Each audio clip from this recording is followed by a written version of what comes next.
আপনারা শুনছেন শাম্ভবী প্রোডাকশনস, আর আমি সঞ্চারী ভট্টাচার্য। শাম্ভবী প্রোডাকশনসের আজকের সবিশেষ নিবেদন সুলেখক রূপায়ণ দত্তের কলমে তারানাথ তান্ত্রিকের ফ্যানফিকশন সম্বলিত কাহিনী তারানাথ তান্ত্রিক ও মারণ কুয়োর গ্রাস। তারানাথ ও মারণ কুয়োর গ্রাস নামের এই কাহিনীটির মধ্যে দিয়ে আপনারা এক পিশাচিনীর সত্যকে প্রতীয়মান হতে দেখবেন, যে পিশাচিনীর প্রকোপে গ্রামবাসীদের উপর এক প্রচণ্ড বিপর্যয় নেমে এসেছিল। কিভাবে তারানাথ তান্ত্রিক সেই পিশাচিনীকে দমন করে গ্রামের শান্তি পুনঃপ্রতিষ্ঠিত করলেন, সেটি এই কাহিনীর মুখ্য বিষয়বস্তু হতে চলেছে। এছাড়াও এই কাহিনীর মধ্যে পাবেন আরও অনেক রহস্যের ভিত। তাহলে শুনতে থাকুন শাম্ভবী প্রোডাকশনসের আজকের সবিশেষ নিবেদন সুলেখক রূপায়ণ দত্তের কলমে বিরচিত তারানাথ তান্ত্রিকের ফ্যানফিকশন সম্বলিত কাহিনী তারানাথ তান্ত্রিক ও মারণ কুয়োর গ্রাস গল্পটি। মন দিয়ে শুনতে থাকুন মন খারাপের এই উপাখ্যানটিকে।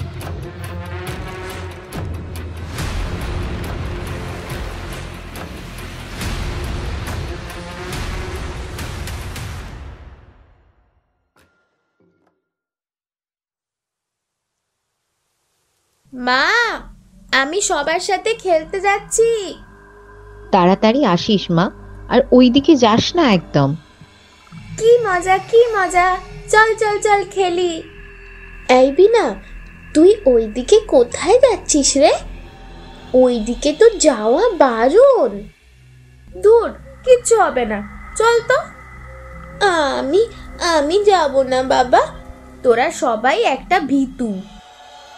এই দিকে আয়, আমি এইখানে, আয় এইদিকে।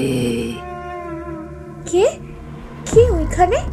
এই তো আমি, আয় একটু এদিকে কুয়োর কাছে আয়, আয় বলছি, এদিকে আয়। আমাকে ছেড়ে দাও, বাঁচাও বাঁচাও।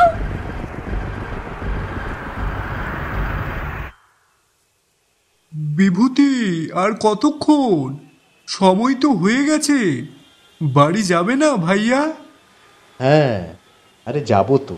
আরে এই তো আর কিছুক্ষণ, কাজটা বাকি এখনো। বেশ, আমারটা শেষ। আমি তাহলে আসি, আবার পরশু দেখা হবে, কেমন? ও, তুমি যাচ্ছ? আচ্ছা। আজকে শনিবার, হাফ ডে থাকা সত্ত্বেও কাজের চাপে বাড়ি যাওয়ার উপায় নেই। সামনেই পুজো, আর এই মাসে যে কাজের চাপ অন্যান্য মাসের তুলনায় বেশি হবে, সেটা আর আলাদা করে বলে দিতে হবে।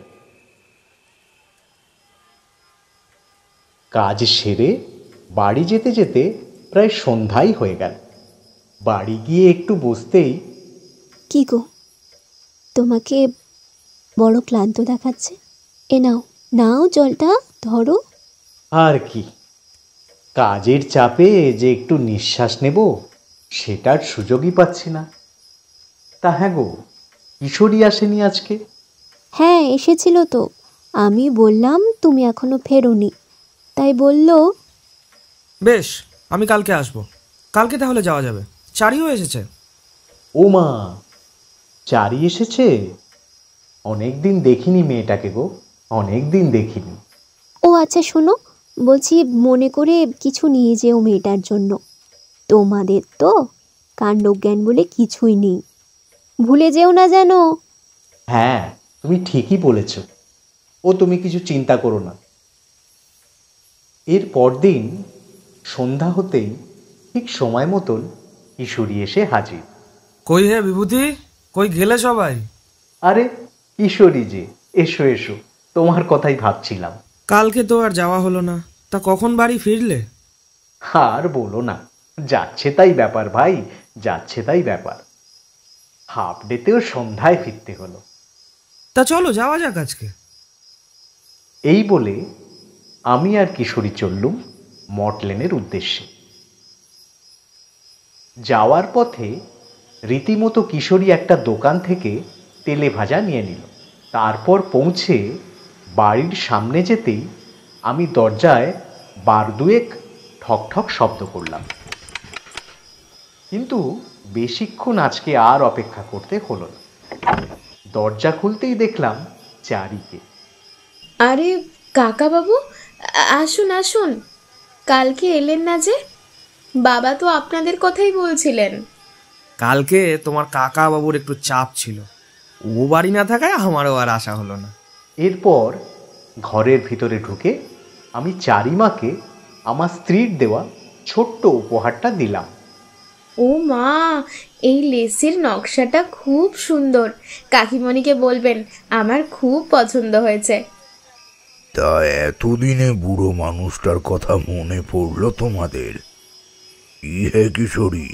ঘরের ভেতর থেকে শব্দটা ভেসে এলো। কিশোরী বলল, আর বলবেন না। এরপর ঠাকুর মশাই আমাদের বসতে বললে কিশোরী ওর হাতে থাকা তেলে ভাজার প্যাকেটটা চারিকে দিয়ে বলল, চারিমা, এটা নিয়ে সবাইকে দিয়ে দাও। এই যে এটা নাও। ঠাকুর মশাই এসে বসলেন। তারপর চারিকে বললেন, চারিমা, সবার জন্য এক কাপ চা করে আনিস। বুঝলে, যা গরম পড়েছে, একটু বৃষ্টির দরকার এখন। তা আপনি কোনোভাবে বৃষ্টি আনতে পারেন না? একবার মনে আছে বিভূতি, ঠাকুরমশাই কিভাবে ঝোড়ো হাওয়ার দাপট থামিয়ে দিয়েছিলেন? বেশ মনে আছে। তা ঠাকুর মশাই, এইভাবে কি বৃষ্টি আনাও সম্ভব? কেন সম্ভব নয়, কিন্তু একটা কথা মনে রাখবে, এই সব তন্ত্র সাধনা খুবই নিম্নমানের। ছোটখাটো তান্ত্রিকেরা এইসব ভেলকি দেখিয়ে টাকা আদায় করে এক প্রকার। এই কথা বলতে বলতেই চারি আমাদের জন্যে চা নিয়ে এলো, সাথে এক বাটি মুড়ি আর কিশোরীর আনা সেই তেলে ভাজা। চায়ে এক চুমুক দিয়ে জিজ্ঞেস করলাম, আচ্ছা ঠাকুরমশাই, আজকে কি গল্প শোনাবেন? ভেবে রেখেছেন কিছু? তোমাদের কুয়োর পিশাচিনীর গল্প বলেছিলাম কি এর আগে? কই না তো, এর আগে শুনিনি এই গল্পটা। তবে বেশ, তাহলে শোনো এটাই।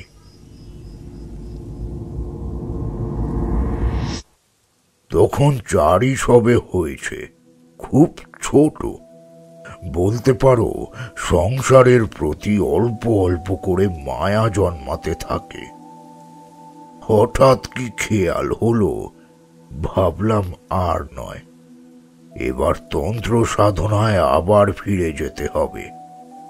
এই বলে সমস্ত মায়া ত্যাগ করে প্রায় এক প্রকার বেরিয়ে গেলাম বাড়ি থেকে। পথে বিভিন্ন জায়গায় থামতে হলো, কখনো শ্মশান ঘাটে, কখনো কোনো মন্দিরে। সাধারণত আমি কোনো গৃহস্থ বাড়িতে আশ্রয় নিতাম না, খুব একটা দরকার না হলে। তোমরা জানো হয়তো, গৃহস্থ বাড়িতে থাকলে তন্ত্র সাধনার রেশ কমে যায়। এরপর আমি পৌঁছালাম এক অজপাড়া গাঁয়ে। নাম দাঁড়াও, হ্যাঁ, প্রমোদ পল্লী।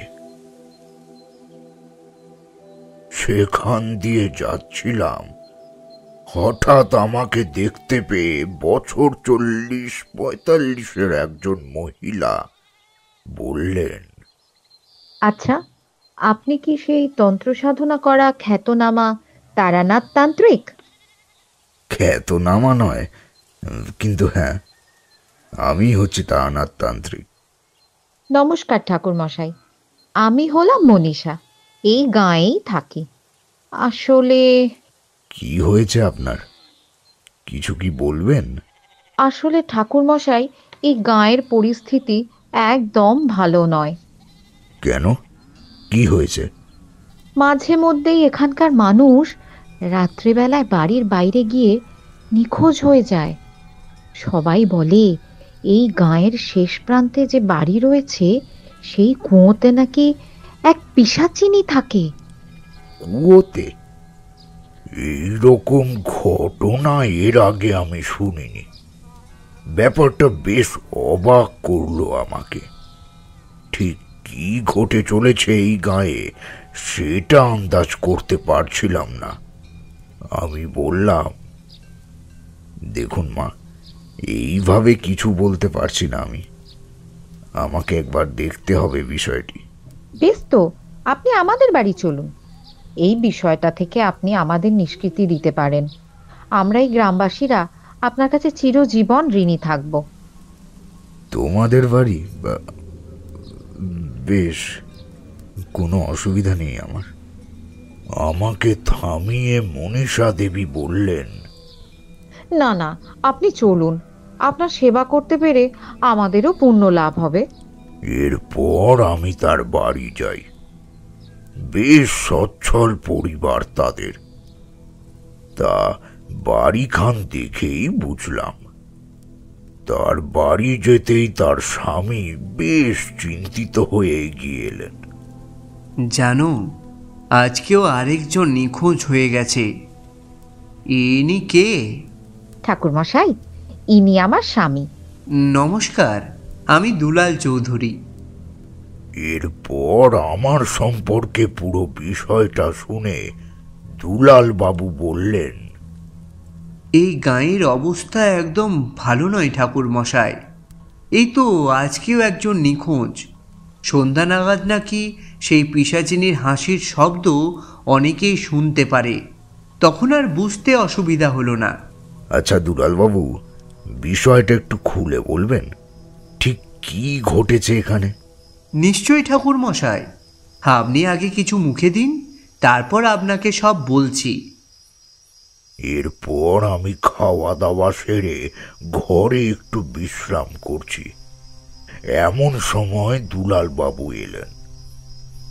আসবো ঠাকুর মশাই? হ্যাঁ হ্যাঁ, আসুন দুলাল বাবু। এরপর দুলাল বাবু বসে পুরো ঘটনাটা বিস্তারিতভাবে বলা শুরু করলেন। জানেন ঠাকুর মশাই, আগেই গ্রামের মানুষজন সবাই মিলে খুব সুখে শান্তিতে থাকত। কিন্তু হঠাৎ একদিন আমাদের গাঁয়ের একটি মেয়ে নিখোঁজ হয়ে পড়ে। এদিক সেদিক করে কোনো খোঁজও পাওয়া যায় না। তারপর একদিন গাঁয়ের শেষের এক বাড়িতে একটি কুয়ো আছে, সেখান থেকে এক পচা বিদকুটে গন্ধ আসতে দেখে একজন সেখানে গিয়ে,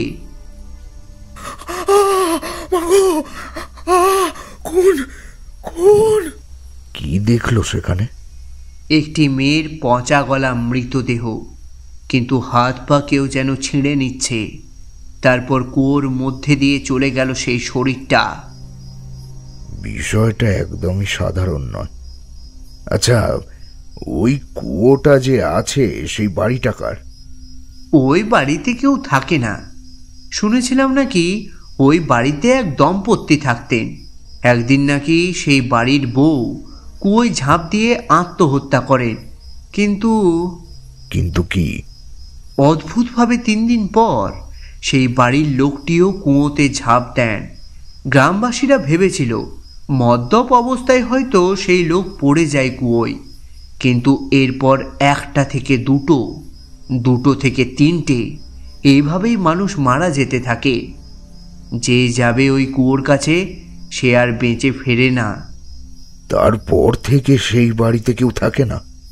থাকা তো দূর, ধারের কাছে কেউ ঘেঁষতেও চায় না। হঠাৎ আত্মহত্যা করলো? সেটা ঠিক বলতে পারবো না ঠাকুর মশাই। জিনিসটা অতটা সহজ ছিল না যেমন ভাবে দুলাল বাবু পুরোটা বললেন। কিছুটা আন্দাজ করতে পারছিলাম বটে। কি হচ্ছিল সেই গ্রামে ধরতে পারলেন? কিশোরীর এই প্রশ্নে ঠাকুরমশাই একটু বিরক্ত হলেন। গল্প বলার মাঝে থামতে হলে সত্যি সেটা কিছুটা বিরক্তি। এরপর দেখলাম ঠাকুরমশাই পাশ থেকে হুঁকোটি বার করে সেটা ধরালেন। বার কয়েক হুঁকো টেনে আবার গল্প বলা শুরু করলেন। সঠিক কি সেটা আন্দাজ করতে পারছিলাম না। তার জন্য আমাকে সেখানে একবার যেতে হবে। তাই দুলাল বাবুকে বললাম, আচ্ছা দুলাল বাবু, আপনি কালকে আমাকে একটিবারের জন্য সেই বাড়িতে নিয়ে যেতে পারবেন? আপনি যাবেন কালকে সকালে? তো দুলাল বাবুকে আশ্বস্ত করে বললাম, আমরা সেখানে সকালেই যাব। এরপর দুলাল বাবু নিজের ঘরে ফিরে যান, আমিও এরপর একটু বিশ্রাম নিই। পরদিন সকালে রীতিমতো আমি আর দুলাল বাবু সেই বাড়ির উদ্দেশ্যে রওনা দিলাম। ঠাকুরমশাই, আর একটুখানি পথ বাকি। আসলে বাড়িটি গ্রামের একেবারে শেষ প্রান্তে, মানুষের যাতায়াত কম সেখানে, আর এইসব ঘটনার পর তো নেই বললেই চলে। গ্রামের শেষ প্রান্তে যখন পৌঁছায়, সেখানে এক মন্দির দেখলাম, শিব মন্দির। দুলাল বাবু জানালেন, যিনি আত্মহত্যা করেছিলেন তিনি এই মন্দিরটি স্থাপন করেছিলেন। জানেন তো, প্রমোদপল্লী গ্রামের এই শিব মন্দিরটি বেশ জাগ্রত। সত্যি সেখানে যেতেই আমি এক অন্য ধরনের শুভ শক্তির উপস্থিতি উপলব্ধি করতে পারছিলাম। আর সেখানে দেখলাম মন্দিরের সামনে দুটো ত্রিশূল রাখা। মনে করা হয় সেই শক্তি সমস্ত অশুভ শক্তিকে মন্দিরের ভেতরে প্রবেশ করতে বাধা দেয়। কিছুক্ষণের মধ্যেই পৌঁছে গেলাম সেই বাড়িতে। দুলাল বাবু, এই বাড়িতে এক অশুভ শক্তিশালী আত্মা রয়েছে, তাতে কোনো সন্দেহ নেই। আচ্ছা, ওই কুয়োটা কোন দিকে? অশুভ অশুভ আত্মা? আর কিছু বলতে পারল না। এরপর আঙুল দিয়ে ইশারা করে কুয়োটা দেখালো, কিন্তু ভেতরে ঢুকবার সাহস করল না। এরপর কুয়োর দিকে এগিয়ে গিয়ে দেখতেই আমার সারা শরীর যেন শিহরিত হয়ে উঠল। দেখলাম এক মেয়ের মৃতদেহ, টাটকা লাশ। বুঝতে অসুবিধে হলো না যে কালকে নিখোঁজ হয়ে যাওয়া মেয়েটির লাশ এটা। আচ্ছা, কুয়োর মধ্যেই ছিল মৃতদেহটি? তবে আর বলছি কি, মৃতদেহের হাত পা নেই। কোন হিংস্র প্রাণী যেন বুকের দিকটা ধারালো নখ দিয়ে উপড়ে নিয়েছে। সাথে আরো সব মানুষের হাড়, মাথার খুলি পড়ে ভাসছে। বাইরে বেরোতেই কি কি কি দেখলেন ওখানে? তারপর দুলাল বাবুকে পুরো বিষয়টা বললাম। এইভাবে আমি সবটা জেনে গ্রামের মানুষদের মৃত্যুর মুখে ঠেলে দিতে পারিনি। চলুন দুলাল বাবু, এখন আর এখানে থেকে লাভ নেই আমাদের। এরপর আমরা সেখান থেকে প্রস্থান করি। সারা রাস্তা জুড়ে দুলাল বাবু যেন পুরো নিশ্চুপ ছিল। বাড়ি ফিরতেই মনীষা দেবী, তা হ্যাঁ গো, কিছু জানতে পারলে? মেয়েটির পরিণতিও বাকিদের মতন হলো। ঠাকুর মশাই, আপনি কিছু একটা করুন। সারাটা রাত ভয় ভয় কাটাতে হয় এই ভেবে যে আজ আছি কাল নেই। মনে হয় আমার কিছু হলে ছোট ছেলেটার কি হবে, কিভাবে বাঁচবে? চিন্তা করবেন না মা, আমি আজকের মধ্যে এই মৃত্যু রহস্যের পিছনে থাকা সত্যতা খুঁজে বার করব। আমার মাথার উপর মধুসুন্দরী দেবীর আশীর্বাদ রয়েছে, এই সবে আর ভয় পাই না।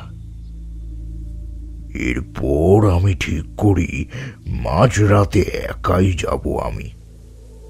কাউকে সাথে নেওয়া মানে তাকে বিপদের মুখে ঠেলে দেওয়া। এরপর রাত্রে মনীষা দেবী রাত্রের খাবার দিলেন। সেই খেয়ে কিছুক্ষণ বিশ্রাম নিয়ে বেরিয়ে পড়লাম সেই অদ্ভুত কুয়োর রহস্যর উদ্ঘাটনের জন্য। পথ ধরে যখন গ্রামের শেষ প্রান্তে সেই বাড়ির দিকে যাচ্ছি, সারা রাস্তা জুড়ে একটি মানুষও আমি দেখতে পেলাম না। এই নিস্তব্ধতার মধ্যে ঝিঝি পোকার ডাক, মাঝে মধ্যে শেয়ালের ডাকে গোটা শরীরে কেমন শিহরণ খেলে যাচ্ছিল। বলতে বাধা নেই, ভয়ের শিহরণ। মন্দিরটার কাছে আসতেই সেখানে একজন ভদ্রলোককে দেখতে পেলাম। এত রাতে এখানে কাউকে দেখতে পাবো ভাবিনি। তার কাছে গিয়ে জিজ্ঞেস করলাম, তুমি কে? এত রাতে এখানে কি করছো? জায়গাটা কিন্তু একদম সুবিধার নয়। জানি, তোমার জন্যই অপেক্ষা করছিলাম আমি। আমার জন্য? মানে? তুমি যার সাথে এই লড়াইয়ে মাঠে নেমেছো সে কিন্তু 4-5টা পিচাসিনীর মতন নয়। একে এই গায়ের লোকেরা কুয়োর পিচাসিনী বলে ডাকে। কুয়োর পিশাচিনী? তুমি এইসব কি করে জানলে? আমি আরো অনেক কিছু জানি, তোমাকে সবটা জানাতে চাই। এরপর সেই ভদ্রলোকটি তার গল্প বলা আরম্ভ করল। আজ থেকে প্রায় 40-50 বছর আগের ঘটনা।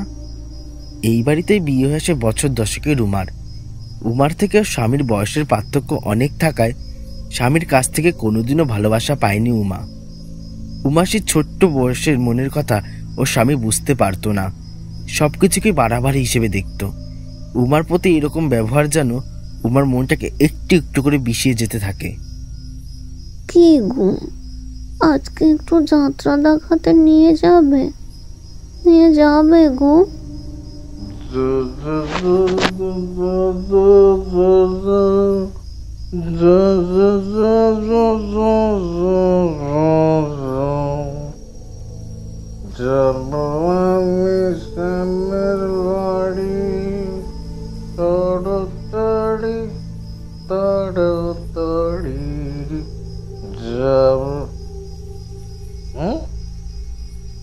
কিছু বললি? যাত্রা দেখবি? কচি খুকি আমার, এই নাটক কম কর, বুঝলি? নাটকটা কম কর তুই। কচি খুকি যাত্রা দেখবে? চল, এই ওসব যাত্রা বাত্রা হবে না।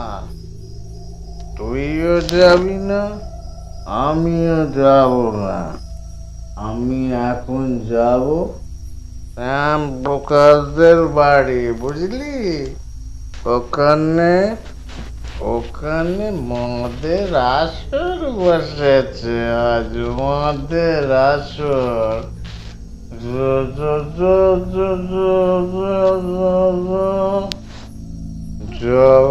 আমি শ্যামের বাড়ি পাঠিয়ে তোকে জমের বাড়ি।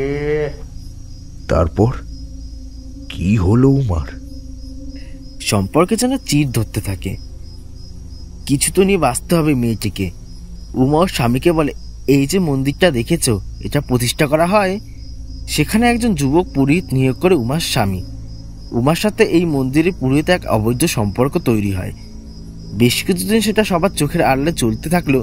মাঝে মধ্যে গ্রামবাসীদের চোখে এই দৃশ্যটা ধরা পড়ে যায়। সেই নিয়ে কি ঝামেলা উমা ও তার স্বামীর মধ্যে। আবার ভালোবাসা? কি বললি? ভালোবাসা? ও আজ তোরই একদিন কি আমারই একদিন? তুই কি ভেবেছিস? বাড়িতে লোক ঢোকাবি আর কাক পক্ষীতেও টের পাবেন না। এই নোংরা মেয়ে ছেলেটাকে বিয়ে করে দেখছি জীবনটা একেবারে শেষ হয়ে গেল গো, জীবনটা একেবারে শেষ হয়ে গেল।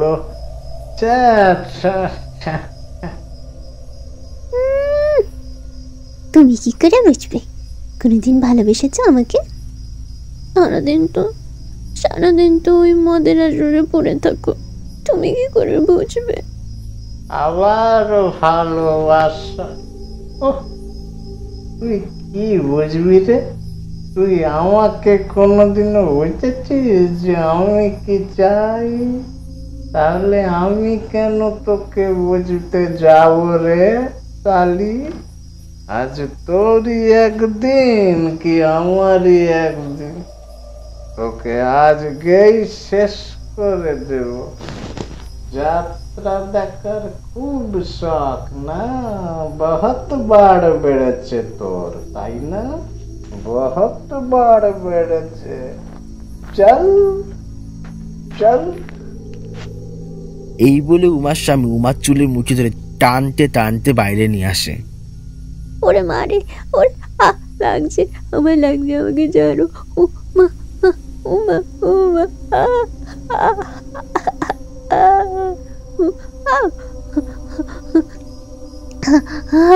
আমার লাগছে, আমাকে ছাড়ো।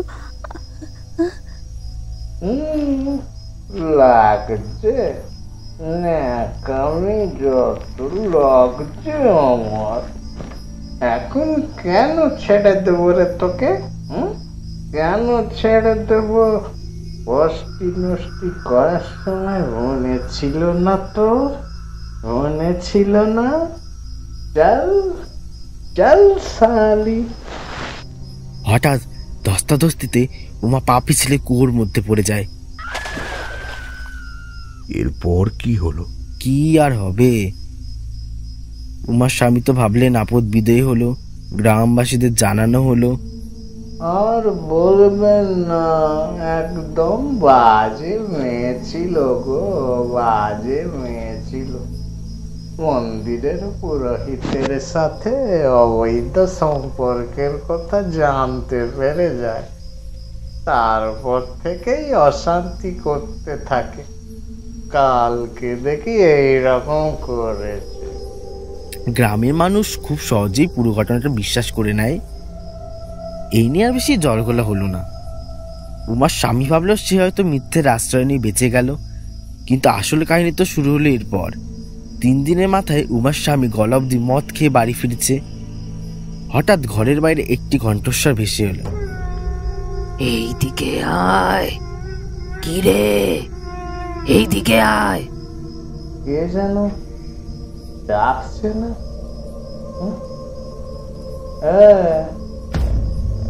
এত রাত্রে আবার কে ডাকে রে? এই তুই কে রে? কে বাইরে? আরে কে বাইরে? আরে কোনো সাড়া নেই।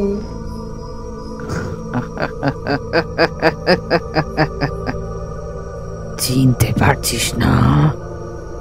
আমি এসেছি, আয় দেখে যা একবার। আজকে শালা সত্যি নেশাটা বেশি হয়ে গেছে গো। আচ্ছা আমি কি ভুল শুনছি?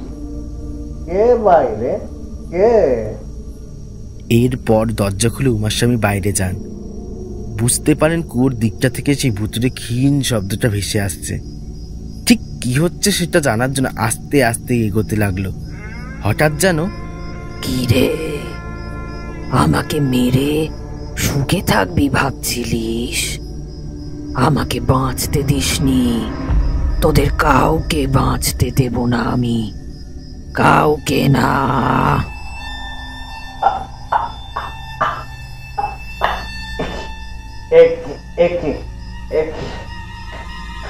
গলা টিপছে, গলাটা ছাড় না রে। আরে গলা টিপছে কে রে? আরে কে তুই? গলা টিপেছিস, গলাটা ছাড় না রে। কি খালা, শালা মরে গিয়েও কিভাবে ফিরে এলি রে? কিভাবে ফিরে এলি? কিভাবে? ছাড় বলছি, ছাড়।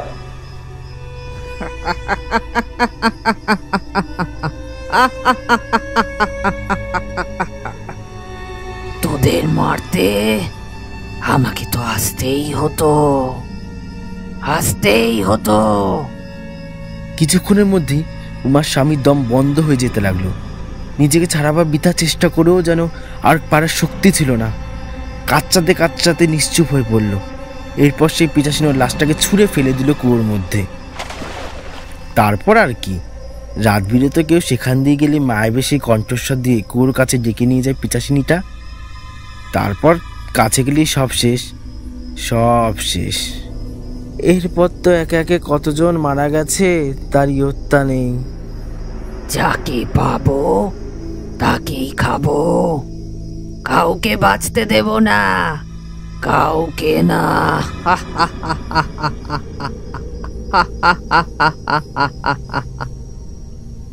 আচ্ছা, তুমি কে বলো তো? আর এত কিছুই বা জানলে কি করে? দেখে তো সাধারণ মানুষ মনে হচ্ছে না। আমিও তোমার মতন তন্ত্র সাধনা করা এক সামান্য তান্ত্রিক বলতে পারো। আর এইসব ঘটনা যখন ঘটে আমি দেখেছিলাম সব, কিন্তু সঠিক সময় তখনও আসেনি। আমি এই দিনটার জন্যই অপেক্ষা করছিলাম এতদিন। মানে এই দিনটার অপেক্ষা করছিল মানে কি? ও কিছু না, তোমাকে যতটুকু বলার আমি বললাম, বাকি রহস্যটা তোমাকে নিজেকেই খুঁজে বের করতে হবে। রহস্য? কোন রহস্যের কথা বলছেন? সময় আসলে তুমিও জানতে পারবে।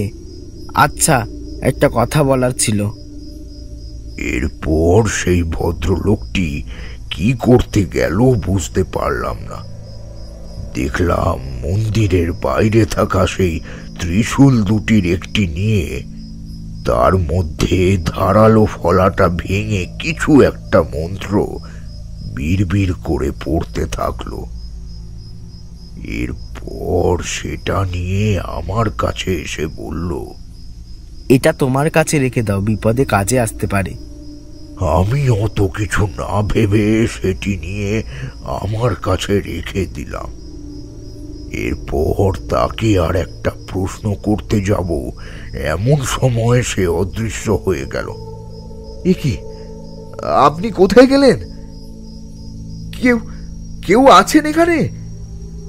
এরপর তাকে আর দেখতে পেলাম না। আমি আবার সেই মন্দির থেকে ওই বাড়ির উদ্দেশ্যে যেতে লাগলাম। যত এগোচ্ছি ততই বুকের ভেতরটা কেমন করছে যেন, বলে বোঝাতে পারবো না। পরিবেশটা ঠিক কেমন, তাও আমি যতটা সম্ভব বলছি শোনো। চারিদিকে অন্ধকার, ঝিঝি পোকার ডাক, আর শুধু মনে হচ্ছে কোনো অশুভ শক্তি যেন ডাকছে। এসে গেছিস, বেশ। এরপর কুয়োর কাছে যেতেই এক বিকট হাসির শব্দে যেন বুকটা ধুরপুর করে উঠল। এইদিকে আমি। শোন পিশাচিনী, আমি তোর এই ফাঁদে পা দেব না। কে তুই? এখানে কেন এসেছিস? আমি সবটাই শুনেছি, কিন্তু এইভাবে সাধারণ সরল মানুষের প্রাণ নেওয়াটাকে আমি কোনোভাবেই প্রশ্রয় দিতে পারি না। আমি এর শেষ দেখেই ছাড়ব। এই শুনে বেশ রেগে গেল পিশাচিনী। গোয়ানির শব্দ কানে ভাসতে লাগলো। কে আমাকে মারবি? হ্যাঁ, কাউকে ছাড়বো না, কাউকে না। এর মধ্যেই আমি বাড়ির মধ্যে পা দিতে যাব, ঠিক তখনই যেন এক অশুভ শক্তির ঝোড়ো হাওয়া এসে আমাকে ছিটকে ফেলে দিল। বাড়ির দিক থেকে পড়ে জঙ্গলের মধ্যে পড়ে গেলাম।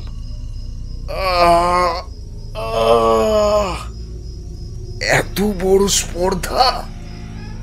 দেখলাম বাড়ির গেটটা কেমন ক্যাঁচ ক্যাঁচ করে শব্দ করে একবার খুলছে আর বন্ধ হচ্ছে। তারপর একজনের হাঁটার শব্দ কানে ভাসতে থাকলো। গেটটা পুরোটা খোলার পর এক বাচ্চা মেয়েকে বেরোতে দেখলাম। বয়স হবে ওই 12-13, লাল ছাপা শাড়ি পরনে। কিন্তু কিন্তু কি ঠাকুর মশাই? কিন্তু ভয়ে আমি তাকে জিজ্ঞেস করলাম, এ কি, তোমার 2 হাত কই?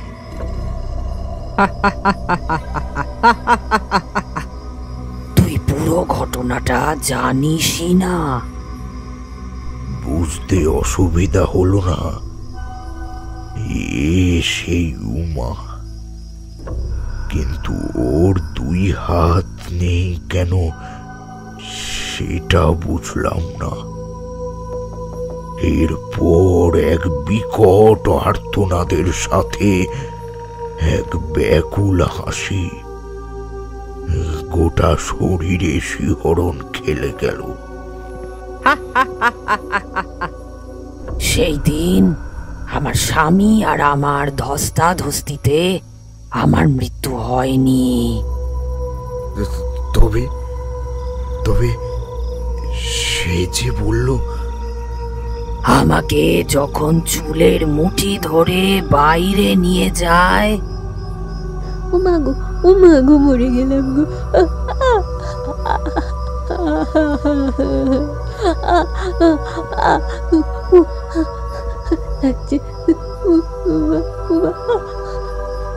আরো লাগছে না? খুব লাগছে, এখন খুব লাগছে। আরো লাগবে শালি, আরো লাগবে। এই হাত ধরে পর পুরুষের সাথে ফষ্টি নষ্টি করে ঘুরে বেড়াতিস না? দেখ শালি, দেখ তোর আবার কি করি। লাগছে। এই বলে আমার মুখ বেঁধে আমাকে ধাক্কা মেরে ফেলে দিল। এরপর ভেতর থেকে বটি নিয়ে আসতে দেখে এই বলে বটি দিয়ে আমার 2 হাত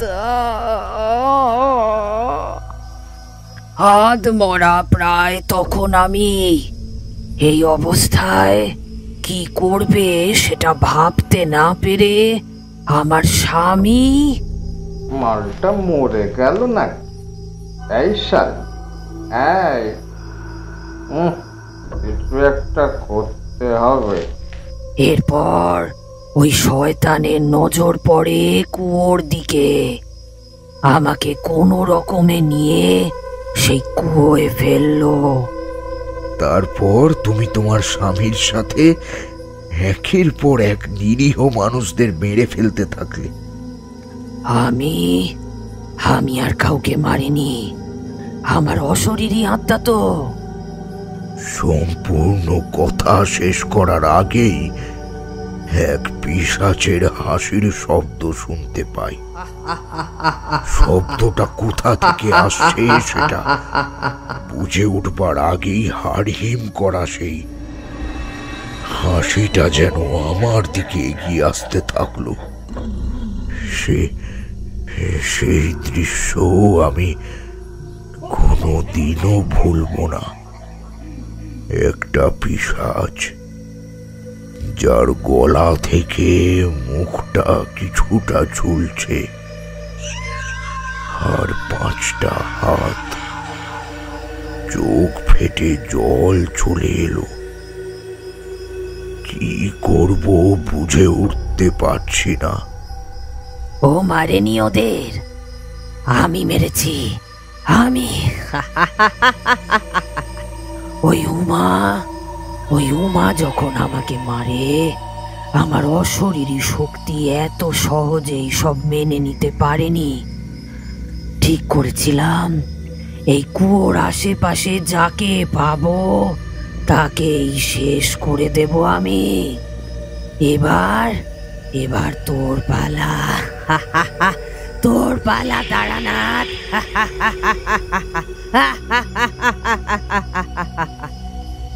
তীব্র সেই শব্দে কাঁপিয়ে দিল দিক বিদিক। ঘোলাটে হিংস্র সেই চোখে আমার দিকে তাকিয়ে। অনেকদিন পর মৃত্যু ভয় কি সেটা বুঝতে পারলাম। ভয়কে দূরে ঠেলে বললাম, মরতে হলে মেরেই মরব, মৃত্যু ভয়ে পিছিয়ে যাব না। মৃত্যু ভয়ে বুদ্ধিমান মানুষের বুদ্ধিও যেন লোপ পায়।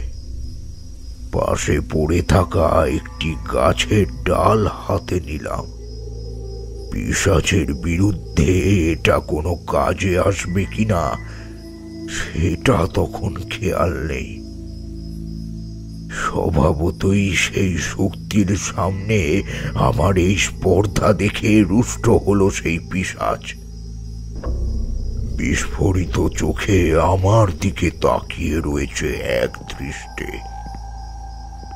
এরপর তার শক্তির জানান দিতে আমার দিকে এগিয়ে আসতে থাকে।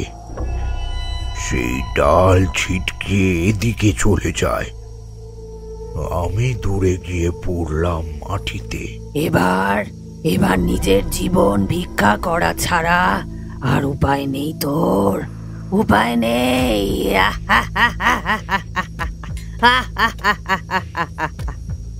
আমার উপর চড়াও হয়ে সেই পিশাচটি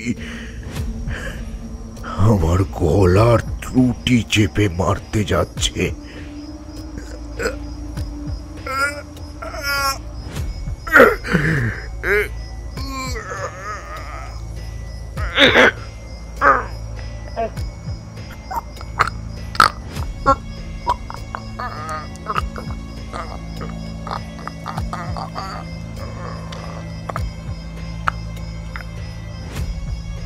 এরপর মাটিতে হাত পা ছড়াতে থাকি। হঠাৎ হাতের কাছে সেই ফলাটা পেলাম, যেটি মন্দিরের থেকে ওই ভদ্রলোকটি দিয়েছিলেন। তার কথা যেন ভেসে এলো কানে। কি বলেছিলাম মাথায় আছে? বিপদে পড়লে ত্রিশূলের এই ফলা তোমাকে রক্ষা করবে সমস্ত বিপদ থেকে।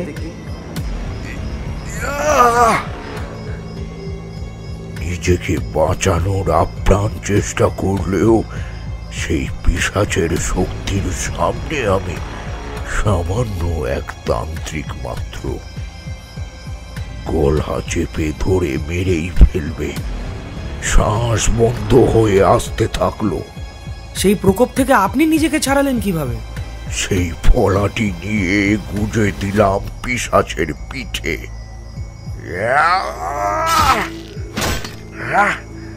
শয়তান, এই নে।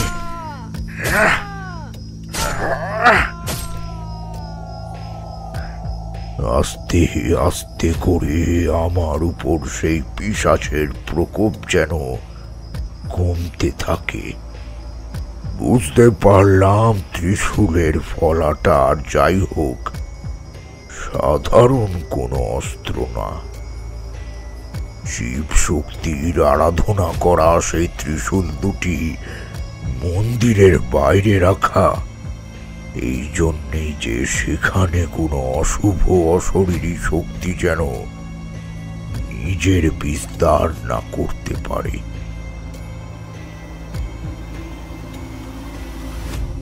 আচ্ছা, এরপর ওই পিশাচটির কি হলো, আর সেই পিশাচিনীরই বা কি হলো? ঈশ্বরী আবারও প্রশ্ন করল। এবার আর ঠাকুরমশাই রাগ করলেন না। একটু বিরতি নিয়ে নিবে যাওয়া হুঁকোটি আবারও ধরালেন।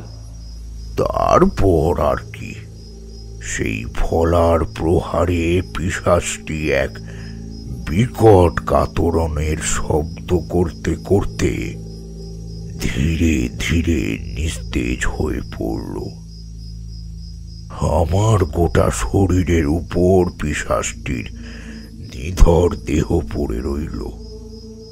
কোন রকমে সেটিকে সরিয়ে তারপর উঠে দাঁড়াতেই দেখলাম ওই পিশাচিনী তার মুখে এক জয়ের হাসি। যেন জয়ের হাসি মানে? এই গ্রামে সবাই ভাবত যে এই সব সাধারণ মানুষের মৃত্যুর পিছনে ছিল পিশাচিনী, কিন্তু তা তো নয়। আসলে এই সবের পেছনে ছিল পিশাচটি, যাকে আমি ওই ফলাটি দিয়ে বিনাশ করি। তবে সেই পিশাচিনী? কিশোরীও ওর প্রশ্নটা চাপা রাখতে পারল না, তাই বলেই দিল, পিশাচিনীটাকেও কি আপনি মেরে ফেলেছিলেন? ঠাকুরমশাই এরপর বাকি গল্পটা বলা শুরু করলেন। তার আগে বললেন, পিশাচিনীকে কাউকেই মারতে হয়নি। যখন আমি সেই পিশাচকে মেরে দাঁড়ালাম, সামনে থাকা পিশাচিনী বদলা বদলা, আমার বদলা নেওয়া এবার শেষ। কি শান্তি! প্রতিশোধের আগুনে জ্বলছিলাম আমি, এবার শান্তি শান্তি।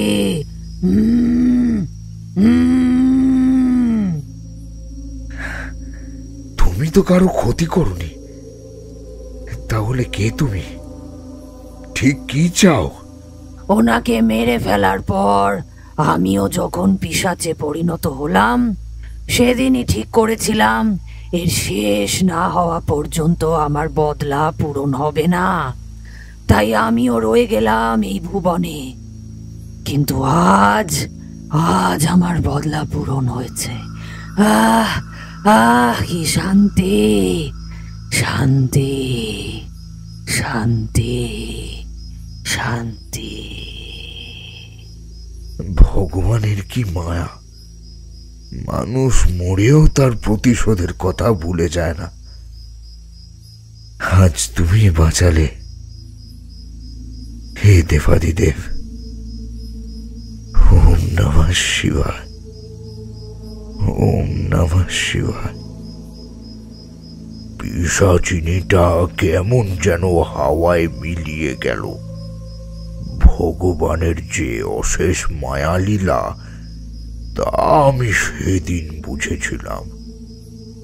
একজন নিজের সুখ খুঁজতে ভুল পথে পা বাড়ায়, এমনকি সেই ভুল একটা নয়, কয়েকশো মানুষের মৃত্যুর কারণ হয়ে উঠল।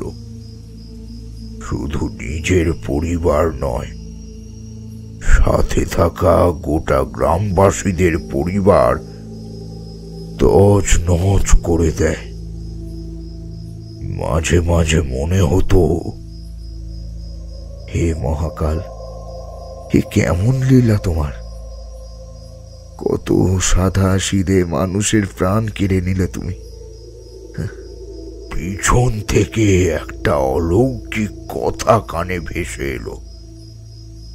পিছনে ফিরে দেখলাম সেই অজানা ব্যক্তিটি যে আমাকে ওই মায়াবী ফলাটি দিয়েছিল। কাজে দিল তো সেই ফলাটা? আপনি ঠিক কে বলুন তো? আজকে আপনি না থাকলে আমাকে ওই পিশাচটি তো সে শেষ করে দিত। আর পিশাচের কথা তো কওনি আগে। সবটা বলে দিলে তো আমি ভগবান হয়ে যেতাম। তাহলে সৃষ্টিকারী আর আমার মধ্যে পার্থক্য কি থাকতো?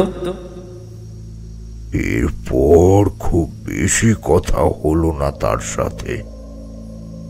হঠাৎ যেন আসি বলে কোথায় যে চলে গেল তা ঠাউর করতে পারলাম না।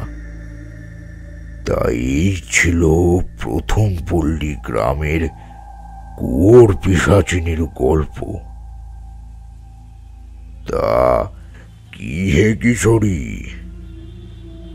বেশ তো প্রশ্ন করছিলে, সব জবাব পেলে তো? হ্যাঁ হ্যাঁ ঠাকুরমশাই, সত্যি এই রকম গল্প বেশ কয়েকদিন পর শুনলাম। কিশোরীর কথাই সমর্থন জানিয়ে আমিও বললাম, আহা ঠাকুরমশাই, সারা সপ্তাহের অক্লান্ত পরিশ্রমের পর এই রকম গল্প শুনে মনটা ভরে গেল। এরপর হঠাৎ বাইরের পরিবেশটা একটু অন্যরকম হয়ে এলো। তোমরা এবার বাড়ি ফিরে যাও, না হলে যখন তখন বৃষ্টি নামবে। সবই সৃষ্টিকর্তার ইচ্ছে। একই জায়গা কখনো গরম কখনো ঠান্ডা, আবার একই মাটিতে যেমন ধান হচ্ছে তেমনি অন্যান্য ফসল। এসব মায়া নয় তো কি? সত্যি পরিবেশের এই রকম অপরূপ দৃশ্য দেখে কখনো কখনো নিজের মনকেই বিশ্বাস করানো যায় না। এরপর আমি আর কিশোরী ঠাকুরমশাই ও চারিকে বিদায় জানিয়ে বেরিয়ে গেলাম। আজকের গল্পে মনটা যতটুকু ভারাক্রান্ত ছিল সবটা এক নিমেষেই যেন কেটে গেল।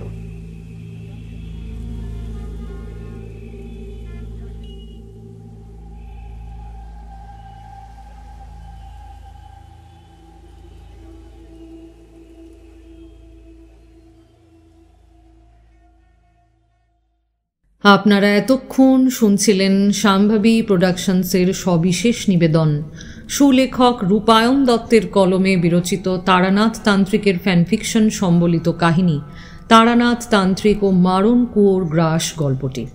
আজকের এই গল্পে বীণা, বাচ্চা এবং চারির চরিত্রে ছিলেন বর্ণালী দে বর্মন। বীণার মা ও মনীষার চরিত্রে ছিলেন পিয়াসী সিংহ রায়। পিশাচিনীর চরিত্রে ছিলাম আমি, সঞ্চারী ভট্টাচার্য। এছাড়াও আজকের গল্পে অফিসের লোক এবং দুলাল বাবুর ভূমিকায় ছিলেন তমাল। কথক এবং সেই সাথে উমার বর এর চরিত্রে অভিনয় করেছেন অন্বেষণ সরকার। কথকের স্ত্রীর চরিত্রে ও উমার চরিত্রে ছিলেন শুভ স্বপ্না। অমর জীবনের চরিত্রে ছিলেন আকাশ রায়। এছাড়াও আজকের গল্পে তারানাথ তান্ত্রিকের চরিত্রে ছিলেন আপনাদের সকলের পছন্দের সুবর্ণ ধারা, অর্থাৎ যে হ্যাপি রূপে সবিশেষ পরিচিত। তাহলে আশা করি এই কাহিনী আপনাদের ভালো লেগেছে এবং এমন কাহিনী আরও শুনতে হলে আমাদের সঙ্গে থাকুন আর শুনতে থাকুন আপনাদের পছন্দের শাম্ভবী প্রোডাকশনস। তারানাথ তান্ত্রিকের ফ্যানফিকশনের পাশাপাশি আমরা শাম্ভবীতে গ্রাম বাংলার ভৌতিক গল্পও নিয়ে আসতে চাই। তবে তার জন্য প্রয়োজন আপনাদের ঐকান্তিক সমর্থনের। আপনাদের সমর্থন থাকলে তবেই এই কাহিনীগুলি সকলের কাছে পৌঁছে যাবে এবং সকলের মনোগ্রাহী হবে। তাই শাম্ভবীর পাশে থাকুন এবং শুনতে থাকুন আপনাদের পছন্দের এই চ্যানেলটিকে। তাহলে শাম্ভবী প্রোডাকশনসের তরফ থেকে আমি সঞ্চারী ভট্টাচার্য আজ বিদায় নিচ্ছি। আসব পরবর্তীতে আরও অনেক নতুন কাহিনী, অনেক নতুন রহস্য ও রোমাঞ্চ নিয়ে। ততক্ষণ আমাদের সঙ্গে থাকুন আর শুনতে থাকুন শাম্ভবী প্রোডাকশনস, যেখানে গল্প কথা বলে।